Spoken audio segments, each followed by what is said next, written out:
So you're probably wondering, how do you go from this to this? Your vanity comes fully assembled. Just install the legs, like this. And last but not least, to install the handles, just use the bolts that are provided and screw them in. First, you'll want to assemble your P-trap. Just follow along and make sure each piece is tight. If you need to punch out another hole, this can be done by using a flathead screwdriver and a rubber mallet. Just give it a good solid hit. It's also a good idea to put some scrap pieces of wood underneath so you don't damage your floor. To attach the strainer basket, use one hand to hold it down and the other to tighten it. Next, pull your faucet supply lines through the holes and secure it by using the washer provided.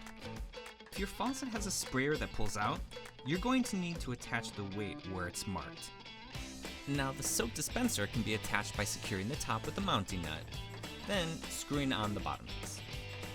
To attach the P-trap, just screw it on like this. To secure the tub on your vanity, put some caulk on each corner and press down.